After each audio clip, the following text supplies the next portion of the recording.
This is the best supported row setup you guys have to try. So we've been messing around with this, using the bench we have. We don't have a supported chest row machine or anything like that. So how do we isolate that row setup? This has kind of been pretty good for us the past couple weeks. We haven't quite added it into the program yet, really trying to fine tune where it fits and how much we want to load this with the prescribed reps and weight amount.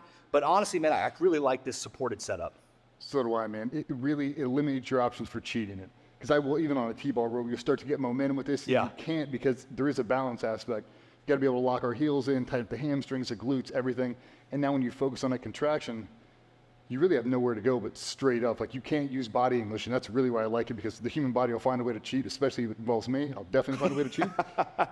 And right now, you don't want to. Like, you want that turtle shell back. You really want to get some high controlled rows in. And this is an awesome option. Feels great.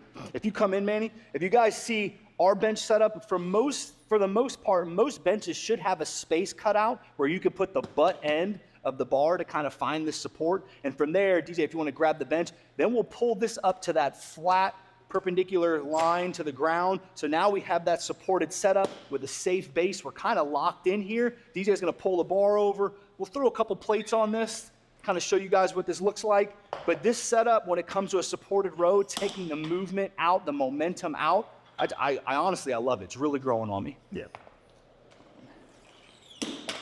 Pro tip, when you guys are setting this thing up, do a dry run. Weight down these, just in case. But if you start with them, that rack, mid-thigh, pretty good level, and then find it. But when you get on the bench, if you can get full arm extension, really drift out your scaps without the weight sitting on the floor, it's really like the optimal height. Yep. We really force that range of motion. I want you guys to blur me so you don't watch me straddle this thing when I get on. It's No. You get on that thing. Do not put this thing on. Go cowboy. Go cowboy. Let's see if I can do like some ninja move. All right.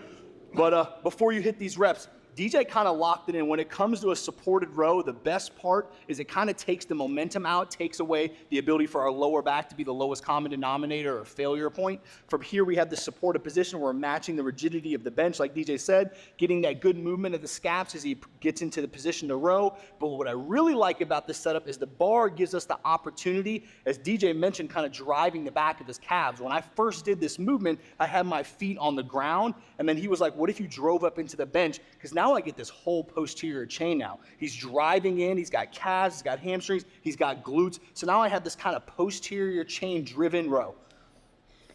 What do you think? Palms away from you? Let's go both. Okay. So overhand grip first, a pronated approach. Definitely going to bias more the lats in that upper back area. We have the limiting factor of kind of stopping our path of pull with the bottom end of the bench, but that's fine. Get to the top end of that bench, kind of hold it there for a pause, feel that bounce a couple of times, and kind of hold that rigidity. But once again, we have the full posterior chain engaged, good reach, good dial up and contraction of the lats. Let's get one more, DJ. Perfect. Now let's change our hand grip. So we'll kind of go back and forth, go to that supinated hand grip now. DJ last week was like, hey, I want to try this kind of supinated hand position. And he was like, I actually felt a little bit more connection to my lats because of that reach of having your hands turn. You talk about head position. I know a lot of guys are trying to fight for their head to be straight up. Yeah. Because it puts my lower back in a compromising position. But I also don't want my head straight down. I'm trying to keep from a neutral spine. Yep. If I had a broomstick, a cue that you'll see kind of in the coaching world quite a bit is if I had a straight broomstick from the back of his head all the way down to his butt crack, and I'm just trying to match it. And when it comes to cueing rotation, as DJ said, oftentimes I find, especially guys that are kind of heavily forward head posture, this big curvature of the T-spine, especially found in the tactical population, is if you start to go into a cervical extension pattern, you'll start to notice that these curves start to relocate and we start to get a little bit more excessive in this lower back. So by locking it down, abs tight, even though we're finding support on this bench, you're still matching rigidity with your torso. That's a good setup for us. Underhand grip here, so now DJ has a little bit lower pulling arm pattern. Pulling up, same concept. Might feel it a little bit more in the last just because it's going to bias that position a little bit more instead of the upper back, but still letting his body have as much pull as he can. Big squeeze up, matching the support of this bench, pulling up.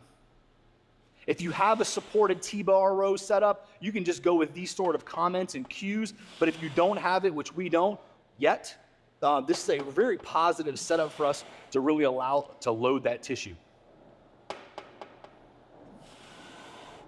I like that stretch at the very end. You feel your lats, rear delta, scaps, everything kind of roll over. Yeah. Full contraction, not momentum, no body English, not huffing it. Feels great. My favorite part about this movement, though, is now watching DJ get, oh, come on. Come on, man.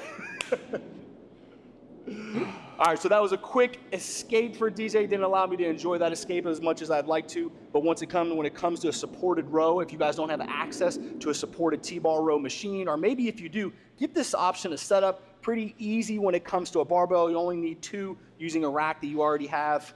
Big fan of it so far. So am I, man. Love it. Great addition.